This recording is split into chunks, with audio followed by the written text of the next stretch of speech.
로마서 3장 9절에서 20절 말씀. 그러면 어떠하냐? 우리는 나으냐? 결코 아니라. 유대인이나 헬라인이나 다 죄 아래 있다고 우리가 이미 선언하였느니라. 기록된 바 의인은 없나니 하나도 없으며 깨닫는 자도 없고 하나님을 찾는 자도 없고 다 치우쳐 함께 무익하게 되고 선을 행하는 자는 없나니 하나도 없도다. 그들의 목구멍은 열린 무덤이요 그 혀로는 속임을 일삼으며 그 입술로는 독사의 독이 있고 그 입에는 저주와 악독이 가득하고 그 발은 피 흘리는 데 빠른지라. 파멸과 고생이 그 길에 있어 평강의 길을 알지 못하였고 그들의 눈앞에 하나님을 두려워함이 없느니라 함과 같으니라. 우리가 알거니와 물은 율법이 말하는 바는 율법 아래 있는 자들에게 말하는 것이니 이는 모든 입을 막고 온 세상으로 하나님의 심판 아래 있게 하려 함이라. 그러므로 율법의 행위로 그의 앞에 의롭다 하심을 얻을 육체가 없나니 율법으로는 죄를 깨달음이니라. 아멘.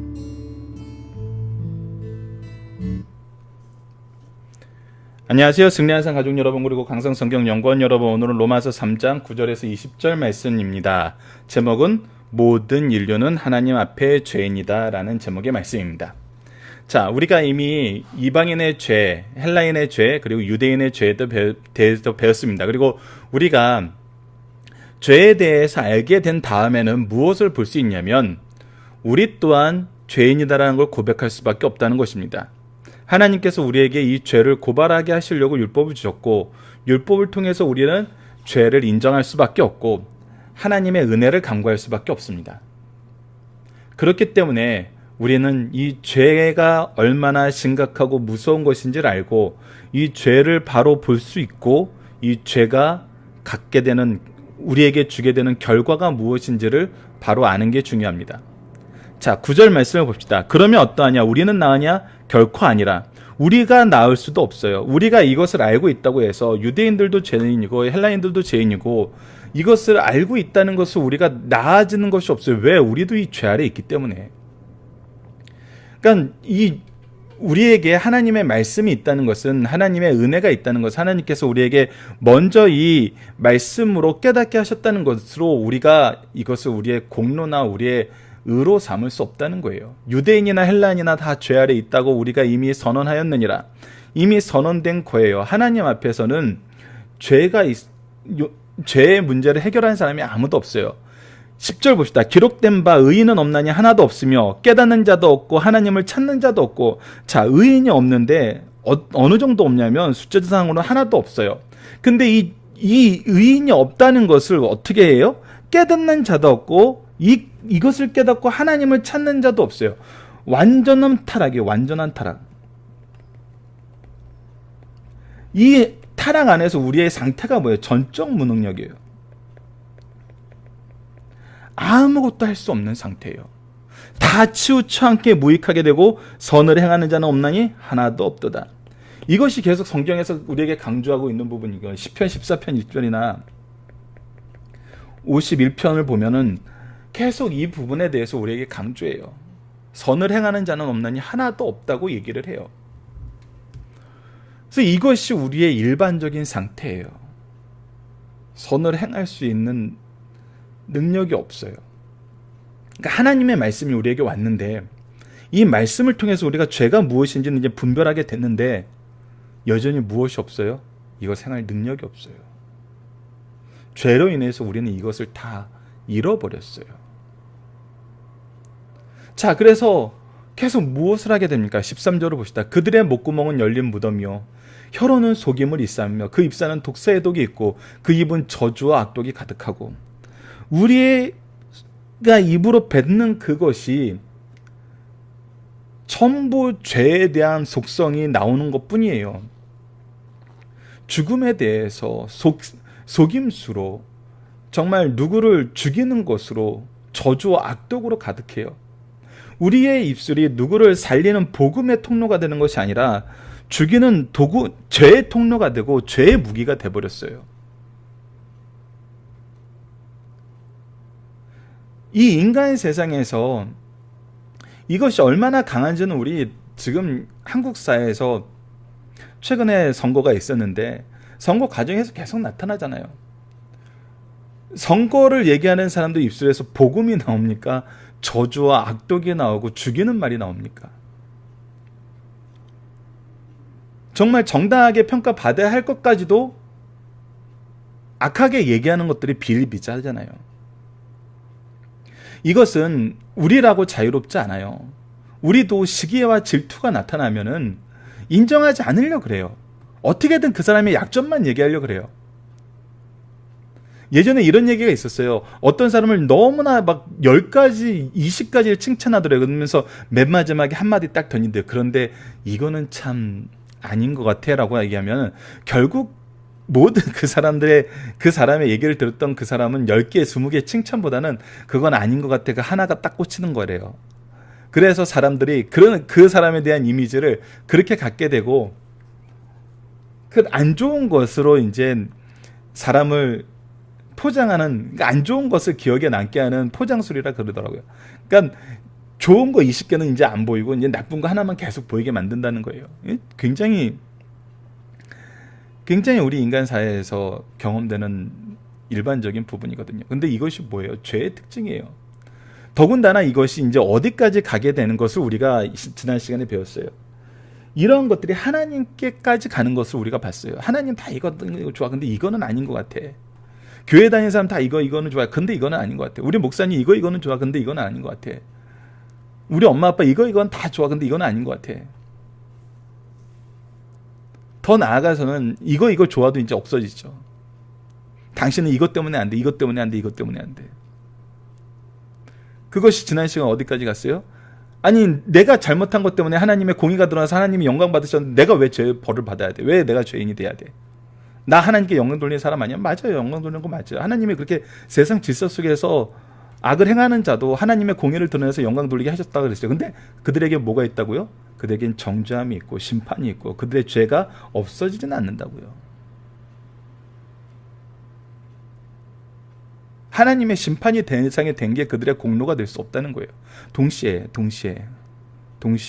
무엇도 공로가 될 수가 없어요.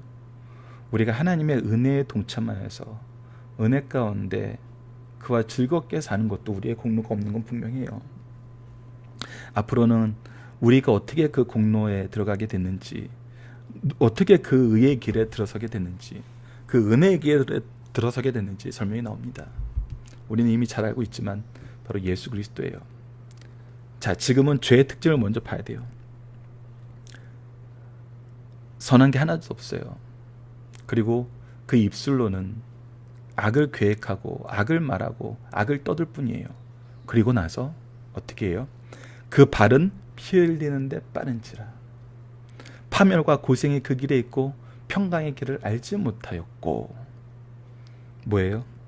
내가 입으로 얘기한 그 모든 악한 계획을 하는데 열심인 거예요. 너무나 열심인 거예요.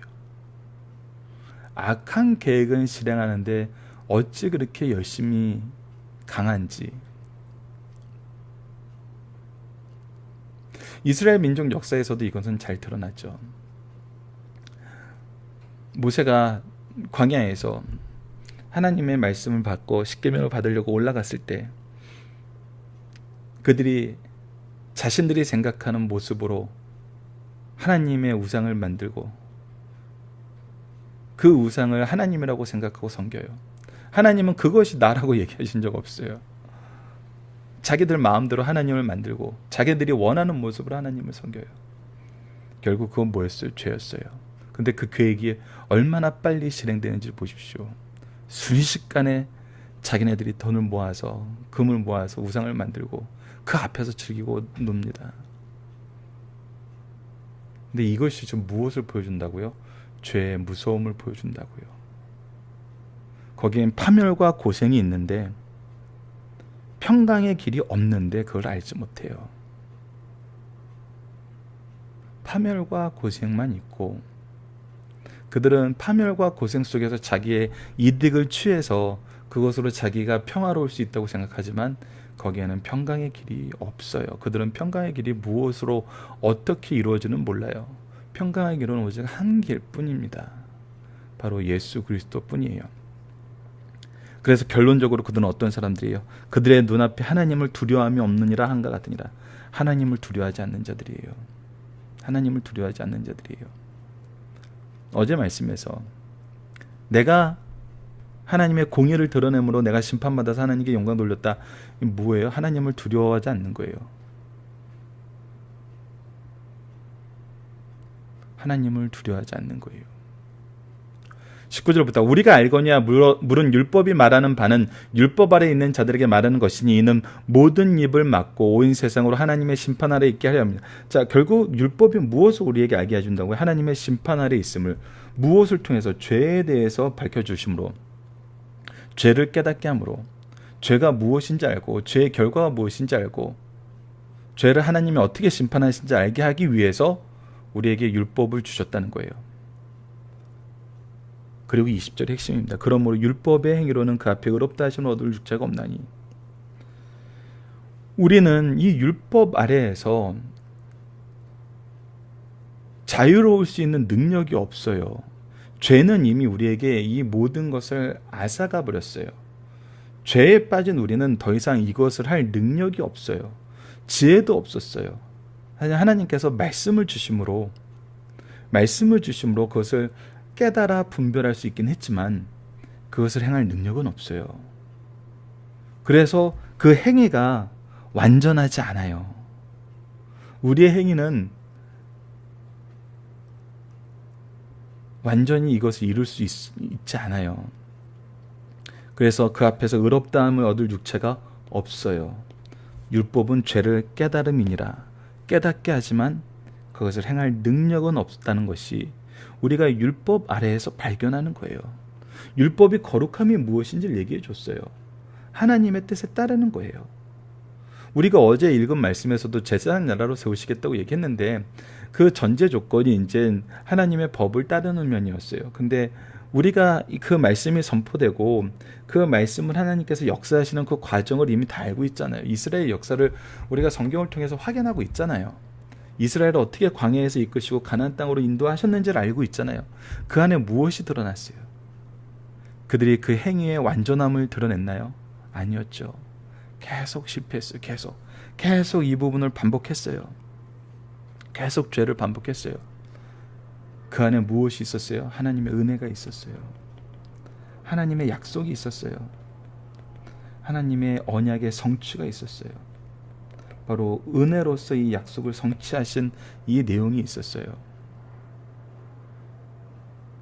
이것을 먼저 선언해 준 게 유월절 모습이었고 이것이 바로 예수님의 예표였다는 거예요. 그들이 아직 죄 가운데 있을 때 그들을 구원해 내시는 역사를 먼저 이루셨어요. 우리가 아직 죄 가운데 있을 때 예수님을 통해서 우리를 구원해 주시는 역사를 이끌어 내셨어요. 그래서 그것을 인정하고 의지하게 하셨어요.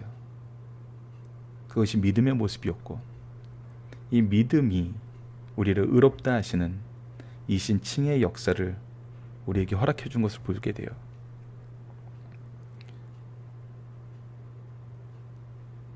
이것이 우리에게 말씀을 주신 이유이고 말씀 안에서 깨닫게 되는 것입니다. 자, 본문 묵상하기를 보도록 하겠습니다. 모든 인류는 본질적으로 어떤 상태입니까? 죄 아래 있습니다. 죄 아래 있어요. 죄가 없는 자는 하나도 없고 죄 아래 있지 않은 자는 하나도 없고 죄를 스스로 이길 수 있는 자는 하나도 없어요. 죄의 특징은 무엇입니까? 우선 선이 없다는 거예요. 선을 행할 능력이 없다는 거예요. 그래서 그의 입술로는 항상 죄를 계획해요. 죄를 계획하고 죄를 선언해요. 그리고 그의 발과 그의 삶은 죄를 행하는데 빨라요. 열심이죠. 이것은 결국 무엇을 드러내요? 하나님을 경외하지 않음을, 하나님 앞에 겸비하지 않음을 드러내요. 본문에서 설명하고 있는 율법의 기능은 무엇입니까? 바로 죄를 깨닫게 하고 하나님의 심판을 인정하게 하고 그리고 하나님의 은혜를 간구하게 합니다.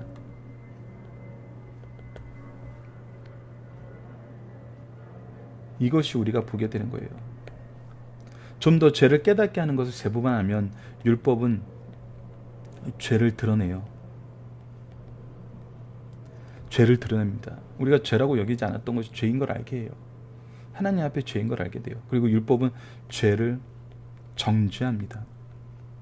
그 율법은 죄를 잠잠하게 하죠. 근데 이 율법의 의를 우리가 이룰 수 있어요? 없어요? 없어요. 그래서 무엇을 강구하게 해요? 은혜를 강구하게 한다는 것입니다. 자, 중심 사상을 하나씩 보도록 하겠습니다. 하나님 앞에서 이방인도 유대인도 죄인이라는 사실이 확실하게 드러나 어느 누구도 부인할 수 없게 되었습니다. 이제 성령께서는 모든 죄인들이 의롭게 되는 방법을 제시하기 위해서 거듭 죄에 대해서 강조하고 있어요. 이를 위해 모든 인류는 죄인이라는 사실을 구약을 인용하여 설명한 후 이 죄를 깨닫고 확신시켜주는 것이 율법이요, 이제부터는 예수 그리스도를 통하여 주시는 하나님의 의가 나타나서, 무엇이 나타나요? 하나님의 의. 우리가 의지하게 되는 것은, 우리가 의롭게 되는 것은 바로 하나님의 의를 통해서이지 우리의 의가 드러난 게 아니에요. 그래서 이것이 은혜의 선물이고 우리가 은혜의 빚진 자란 이유예요.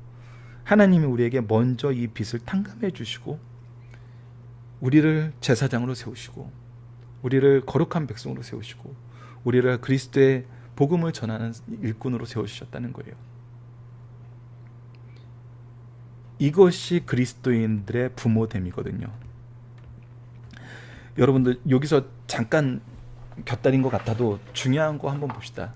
하나님이 왜 우리를 부모되게 하셨을까요? 왜 우리를 스승되게 하셨을까요?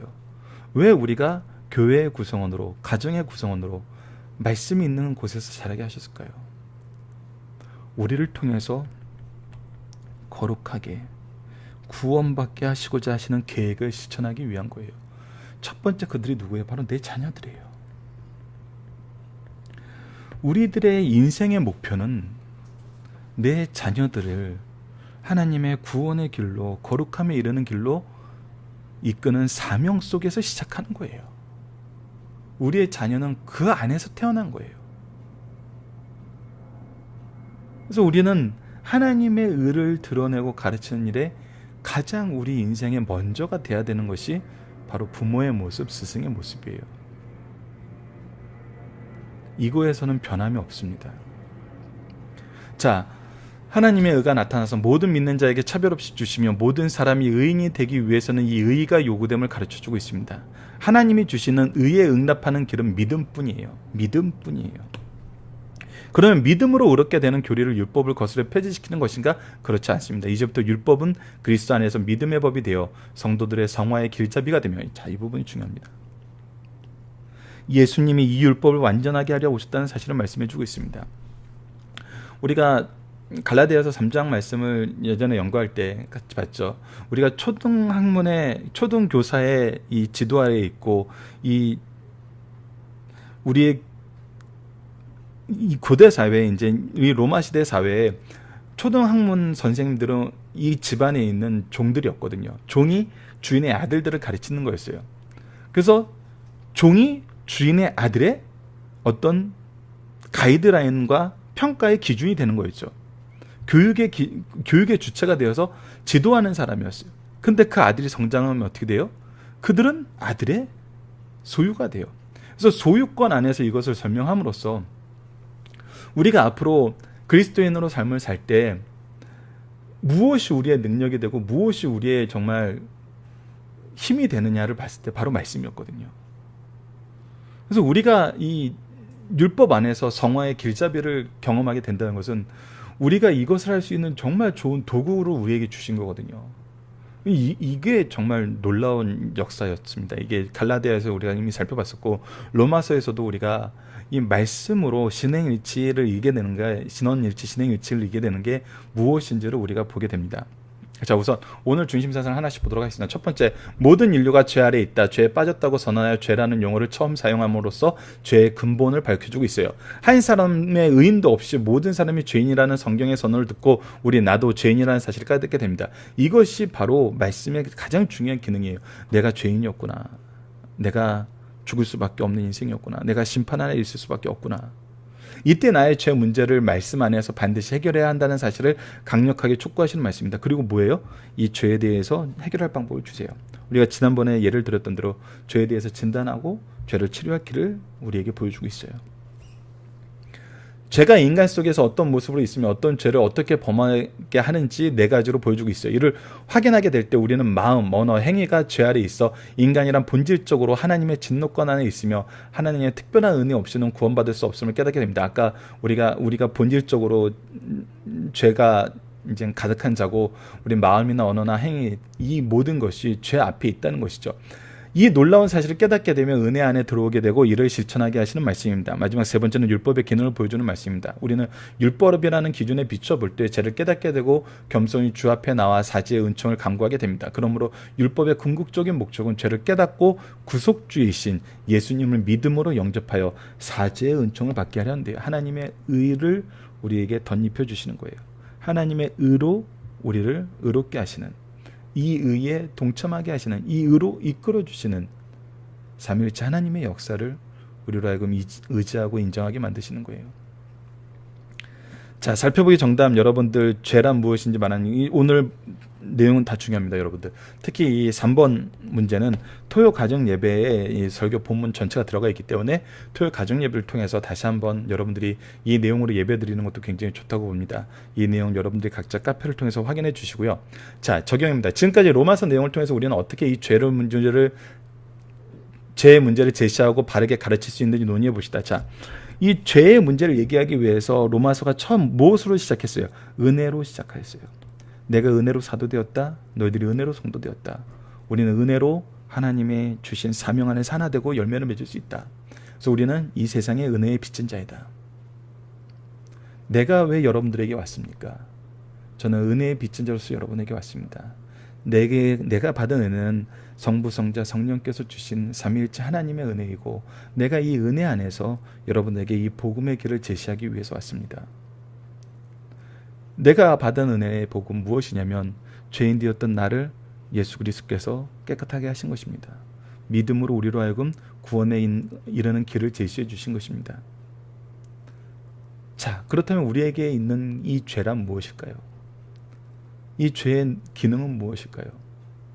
죄는 하나님 앞에 심판받을 수 없는 것이고 죄는 하나님과의 분리를 얘기하고 죄는 우리를 사망에 이르게 하고 죄는 우리를 악독에 이르게 하고 죄는 우리를 평강에 이르게 하지 못하며 그 안에는 하나님을 멸시하는 것만 가득한 것입니다. 그런데 이 죄의 문제를 어떻게 해결하셨습니까? 바로 예수 그리스도를 통해서 해결하셨습니다. 예수 그리스도를 통해서 해결하신 이 놀라운 구원의 은혜를 여러분과 나누고자 합니다. 그래서 저는 은혜의 빚진 자로서 겸손히 그리스도를 전함으로 여러분을 섬기고자 합니다. 지금까지 로마서를 통해서 볼 때는 우리가 사람들에게 죄의 문제를 제시하는 가장 모범적인 방법은 다음과 같을 것입니다. 그래서 우리가 얘기하는 겁니다.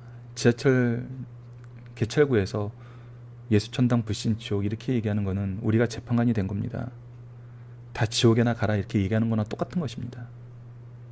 근데 성경 어디에도 그렇게 복음이 제시되는 경우는 찾아보기 힘듭니다. 찾아볼 수 없었습니다.